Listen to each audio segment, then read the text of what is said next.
Hello friends, welcome to my channel Green House. और आज का हमारा पौधा है गुलाब का पौधा। और जो आज का हमारा टॉपिक है वो ये है कि गुलाब के पौधे की देखभाल दिसंबर के महीने में हमको कैसे करनी है।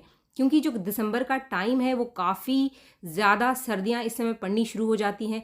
तो इस समय गुलाब के पौधे में आपको क्या क्या चेंजेस देखने के लिए मिलेगा, कौन सा काम आप इस समय गुलाब के पौधे में कर सकते हैं और कौन सा काम आप गुलाब के पौधे में इस समय बिल्कुल भी ना करें, कौन सा खाद डालें, कितना डालें, ये सारी चीज़ें आज की इस वीडियो में मैं आपको बताने वाली हूँ। इसके साथ ही अगर एक फ्लावरिंग के बाद आपके गुलाब के पौधे ने दोबारा फ्लावरिंग करना बंद कर दिया है, नई ग्रोथ निकालना बंद कर दिया है, तो ऐसे में आपको अपने पौधे को फिर से एक्टिवेट कैसे करना है और दिसंबर के महीने में आपको अपने गुलाब के पौधे पर अनगिनत फ्लावरिंग कैसे लेनी है। तो चलिए वीडियो को आगे बढ़ाते हुए सबसे पहली चीज़, अगर आप गुलाब का नया पौधा खरीदना चाहते हैं तो इस समय का जो टाइम है ये काफ़ी बढ़िया टाइम है। इस समय आप अगर नर्सरी में जाएंगे तो आप जिस भी वैरायटी का गुलाब लेना चाहते हैं, चाहे वो मिनिएचर वैरायटी है या फिर आपका हाइब्रिड वैरायटी है, रंग बिरंगे फूल आपको बहुत ही आसानी से मिल जाएंगे। तो ये सबसे बढ़िया टाइम है नए पौधे गुलाब के परचेज करने का। ये जो सीज़न है, इस सीज़न में नर्सरी वाले नए गुलाब के पौधे लेकर आते हैं तो आपको बहुत ही आसानी से अच्छे पौधे इस समय मिल जाएंगे।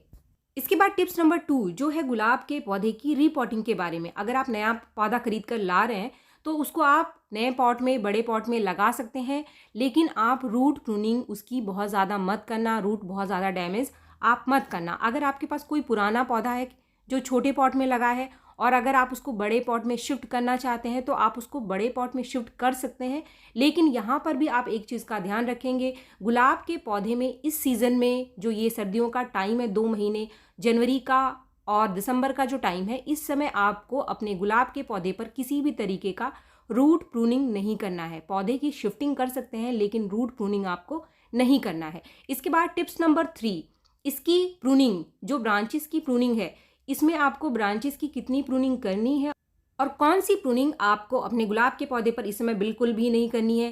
खासतौर पे दिसंबर और जनवरी के टाइम आप अपने पौधे में सॉफ्ट प्रूनिंग कर सकते हैं। जो स्टेम की सॉफ्ट प्रूनिंग है जिसमें सूखे हुए फूलों को निकालना, ये सबसे ज़रूरी काम है जो कि हमें हमारे गुलाब के पौधे पर टाइम टाइम पर करते रहना चाहिए। जैसे ही फूल सूखे, इसको 3 पत्तियों के नीचे से हमें काट करके निकाल देना चाहिए। सूखे हुए फूलों को निकालने को हम डेड हेडिंग कहते हैं। इसके साथ ही ब्लाइंड शूट रिमूवल, यानी ऐसी ब्रांच जो काफ़ी लंबे टाइम से ऐसे ही पड़ी हुई है और उसके ऊपर से कोई नई ग्रोथ निकल करके नहीं आ रही है, तो उसमें भी आप 2-3 इंच काट करके निकाल दो, जिससे कि नई ब्रांच आने के लिए एक्टिवेट हो जाए। उसको कहते हैं ब्लाइंड शूट। तो डेड हेडिंग्स और ब्लाइंड शूट आप दोनों ही इस समय कर सकते हैं, थोड़ी थोड़ी कटाई कर सकते हैं, लेकिन हार्ड प्रूनिंग आपको अपने गुलाब के पौधे में इस समय बिल्कुल भी नहीं करनी है। अब हार्ड प्रूनिंग क्या है?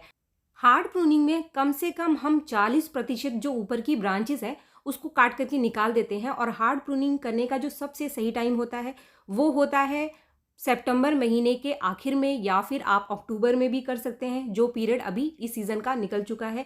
या फिर अगर अब आप हार्ड प्रूनिंग करना चाहते हैं तो इसके लिए जो सबसे सुटेबल टाइम है वो है फरवरी का जो आखिर का टाइम होता है, फरवरी का आखिरी हफ्ता।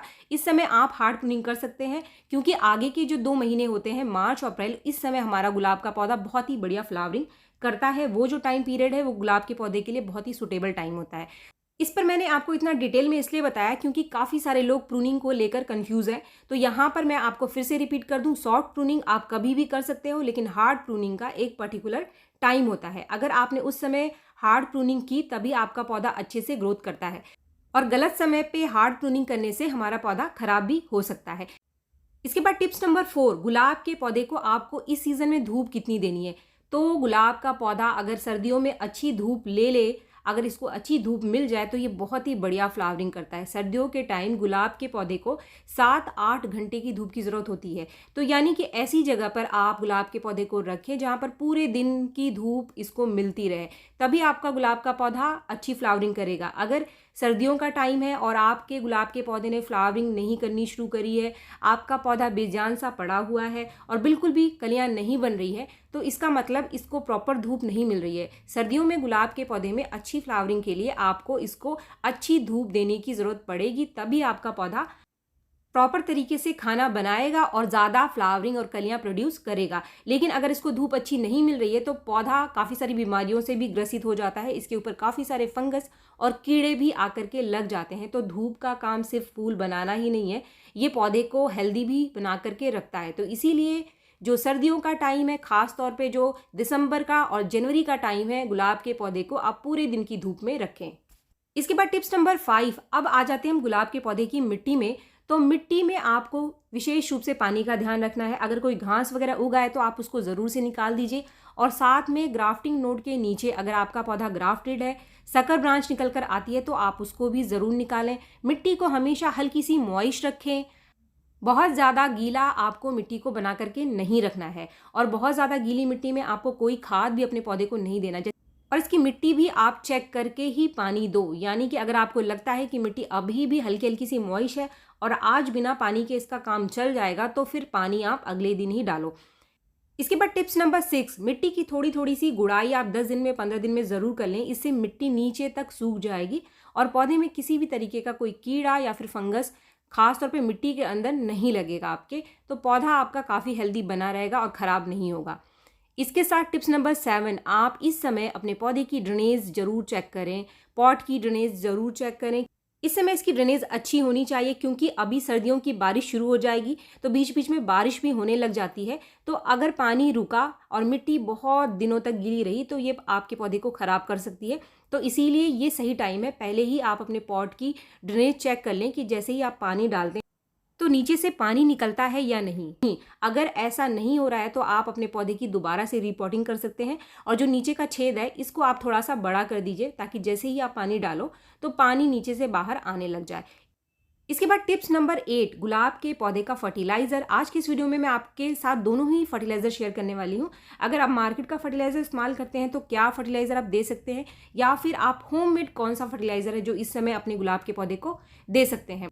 फ्रेंड्स, ये जो टाइम होता है गुलाब के पौधे का, इस समय क्या होता है कि गुलाब ने अक्टूबर नवंबर में अच्छी फ्लावरिंग की होती है, और जैसे ही दिसंबर और जनवरी आता है तो एक फ्लावरिंग हमारे गुलाब के पौधे में अब तक हो चुकी होती है। और अब टाइम है पौधे को फिर से एक्टिवेट करने का, एक बार फिर से इसको एक ऐसा खाद देने का जिससे कि पौधा फिर से, इसकी जो जड़ें हैं वो काम करना शुरू कर दें और पौधा नई ब्रांचेस निकाले और फिर से फूलों से भर जाए। तो इसके लिए सबसे पहली चीज़ तो आप कोई भी एक बेसिक कंपोस्ट अपने पौधे में ज़रूर डाल दें, जो भी आपके पास है।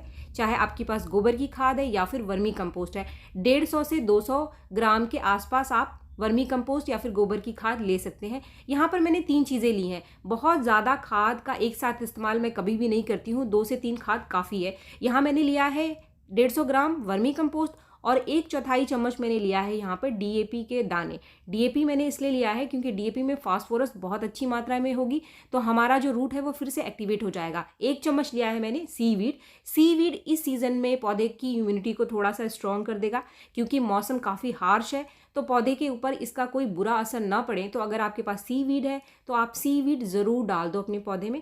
सीवीड अगर आपके पास लिक्विड फॉर्म में है, चाहे किसी भी कंपनी का है, तो 1 चम्मच पानी में घोल करके अपने पौधे में आप दे दो। अगर आपके पास DAP के अलावा, अगर आपके पास DAP नहीं है, आपके पास NPK है, तो DAP की जगह आधा चम्मच NPK ले सकते हैं, या फिर अगर आपके पास रॉक फॉस्फेट है तो आप 1 से 2 चम्मच रॉक फॉस्फेट ले सकते हैं। अगर आपके पास बोन मील है तो आप बोन मील ले सकते हैं 1 से 2 चम्मच, या फिर आपके पास सिंगल सुपर फॉस्फेट है तो आप उसको भी आधा चम्मच DAP की जगह यहाँ पे डाल सकते हैं। कहने का मतलब ये है कि आपको ऐसे फर्टिलाइज़र को लेना है जिसमें अच्छी मात्रा में फास्फोरस हो, और कोई भी एक फर्टिलाइज़र यहाँ पर काफ़ी है वर्मी कंपोस्ट और सीवीड के साथ। तो मैंने 3 चीज़ें लेकर इनको अच्छे से मिलाकर अब इसको मैं पौधे की मिट्टी में डाल रही हूँ। इसके बाद मैं कर दूँगी थोड़ी थोड़ी वाटरिंग, क्योंकि मेरी जो मिट्टी है वो बहुत ज़्यादा सूखी नहीं है, हल्की हल्की सी मॉइश है, तो थोड़ा सा पानी मैं इसको दे दूँगी क्योंकि मैं इसको खाद दे रही हूँ। फ्रेंड्स, ये जो मैंने आपको फर्टिलाइज़र बताया है ये मैं डाल रही हूँ अपने 12 इंच के पॉट में। आप इसकी मात्रा को कम ज़्यादा कर सकते हैं अपने पॉट के साइज़ के हिसाब से।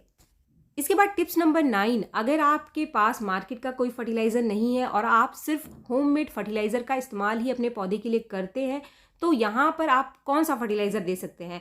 फ्रेंड्स, आप होममेड फर्टिलाइज़र देकर भी बहुत अच्छी फ्लावरिंग ले सकते हैं अपने गुलाब के पौधे में, लेकिन देने का तरीका और मात्रा हमेशा आप ध्यान रखें। तो यहाँ पर जो सबसे बढ़िया फर्टिलाइज़र रहेगा वो रहेगा केले के छिलके का पाउडर। केले के छिलके को पहले आप धूप में सुखा करके उसको ग्राइंडर मिक्सचर में पीस करके उसका मोटा मोटा पाउडर बना लो और अपने पॉट के साइज़ के हिसाब से आप 1 चम्मच से लेकर के 5 चम्मच तक उसको दे सकते हैं और 15 दिन में एक बार आप केले का पाउडर दे सकते हैं। इसके साथ आप चाय की पत्ती भी 1 चम्मच अगर महीने में एक बार अगर दे दोगे तो इससे बहुत अच्छी फ्लावरिंग आपको मिलेगी। अगर आपका 10 से 12 इंच का पॉट है तो आप 3 चम्मच केले के छिलके का पाउडर और 1 चम्मच चाय की पत्ती, वो चाय पत्ती जो अभी आपने उबाली नहीं है, यानी कि फ्रेश टी, अपने गुलाब के पौधे में इस समय दे सकते हैं। आज मैं आपके साथ यहाँ पर शेयर कर रही हूँ एक ऐसा लिक्विड फर्टिलाइज़र जो कि आजकल आप बहुत ही आसानी से बना सकते हैं और ये वेस्ट होता है हमारे लिए। आजकल सर्दियों में बहुत आसानी से ये छिलके मिल जाते हैं। वो छिलके क्या है और उनका फर्टिलाइज़र आपको अपने गुलाब के पौधे को बनाकर कैसे देना है और उसके क्या फ़ायदे हैं आपके गुलाब के पौधे पर, वो आगे इस वीडियो में मैं आपको बताने वाली हूँ। फ्रेंड्स, ये जो फर्टिलाइज़र है ये है संतरे के छिलके का लिक्विड फर्टिलाइज़र। संतरे का छिलका नाइट्रोजन का बहुत ही बढ़िया नेचुरल सोर्स है। तो अगर आपके घर में संतरे के छिलके निकलते हैं तो आप उसको इस सीज़न बिल्कुल मत फेंकना, आप सभी पौधों में उसका इस्तेमाल कर सकते हैं क्योंकि जो नाइट्रोजन की मात्रा इसके अंदर पाई जाती है वो पौधे के लिए बहुत यूज़फुल होती है। इसका एक और बेनिफिट है गुलाब के पौधे के लिए, वो ये है कि इसका जो नेचर होता है वो एसिडिक होता है और गुलाब के पौधे को कोई भी ऐसा फर्टिलाइज़र जिसका कि नेचर एसिडिक है बहुत ही बढ़िया रिजल्ट देता है गुलाब के पौधे में। इस फर्टिलाइज़र को बनाने के लिए आप संतरे के छिलके को कम से कम 1 दिन के लिए पानी में भिगो करके रख दीजिए। मैंने कल ही इसको भिगो करके रख दिया था और आज ये लिक्विड फर्टिलाइज़र तैयार हो गया है। इसको मैं पहले और पानी में मिक्स कर लूँगी, यानी पहले आपको इसको डाइल्यूट कर लेना है और डाइल्यूट करने के बाद इस लिक्विड फर्टिलाइज़र को आप हर 10 दिन में एक बार अपने गुलाब के पौधे में अगर देंगे तो क्योंकि इसके अंदर नाइट्रोजन की अच्छी मात्रा है तो ये पौधे की ग्रोथ को बढ़ा देता है, साथ में फूलों की मात्रा भी आपके पौधे में बढ़ा देगा अगर आपके पौधे के अंदर फ्लावरिंग नहीं हो रही है। इस फर्टिलाइज़र को आप हमेशा सूखी मिट्टी में ही देना, बहुत ज़्यादा गीली मिट्टी में कभी भी इस लिक्विड फर्टिलाइज़र को आप अपने पौधे में मत देना। ये जो छिलके हैं आप इनको धूप में सुखा कर इसका पाउडर भी बना सकते हैं, यानी कि इसको पाउडर फॉर्म में भी आप दे सकते हैं। 1 चम्मच से लेकर 5 चम्मच तक आप अपने पौधे की साइज़ के हिसाब से, पॉट के साइज़ के हिसाब संतरे के छिलके का पाउडर आप गुलाब के पौधे में डाल सकते हैं। इसको देने से गुलाब के पौधे पर बहुत ही बढ़िया रिजल्ट देखने के लिए मिलता है। इसके बाद आखिरी टिप, अगर इस समय आपके गुलाब के पौधे पर कोई कीड़ा लग रहा है तो इसके लिए सबसे बढ़िया सॉल्यूशन है बेकिंग सोडा का। 1/4 चम्मच बेकिंग सोडा को आप 1 लीटर पानी में घोल करके 2-3 बार अपने गुलाब के पौधे पर स्प्रे कर दो।